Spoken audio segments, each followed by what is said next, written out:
Right, last ball. Oh dear, that is enormous.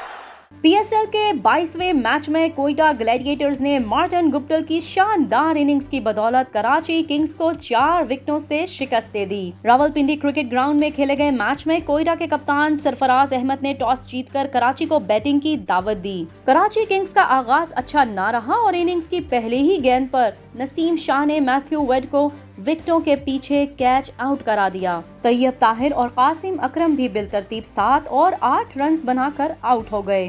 तजुर्बाकार middle order batter Shoaib Malik की नाकामियों का सिलसिला बदस्तूर जारी है और वो इस मर्तबा भी सिर्फ 13 रन के मेहमान साबित हुए, जबकि विकेटकीपर बैटर एडम रॉसिंगटन ने 69 रन की इनिंग्स खेली। अम्माद वसीम 30 और आमिर यामीन 23 रन बनाकर नॉट आउट रहे। कराची किंग्स ने मुकर्ररा 20 ओवर्स में 6 विकेटों के नुकसान पर 164 रन स्कोर किए, जबकि कोयटा की जानिब से नसीम शाह और एमल खान ने 2-2 खिलाड़ियों को आउट किया। कोयटा ग्लैडिएटर्स ने कराची किंग्स की जानिब से दिया गया 165 रन का हदफ आखिरी ओवर में 6 विकेटों के नुकसान पर पूरा कर लिया। मार्टिन गुप्टिल 4 छक्कों और 9 चौकों की मदद से 56 गेंदों पर 86 रन बनाकर नाकाबिले शिकस्त रहे। सरफराज अहमद ने भी 29 रन की जिम्मेदाराना इनिंग्स खेली, जबकि मोहम्मद नवाज 15 रन बनाकर आउट हुए। मैच के दौरान सरफराज अहमद विकेटों के पीछे गेंद पकड़ते हुए जख्मी हो गए। टीम इंतजामिया का कहना है कि सरफराज अहमद की उंगली का एक्सरे किया जाएगा, जिसके बाद इंजरी की नौयत का अंदाजा होगा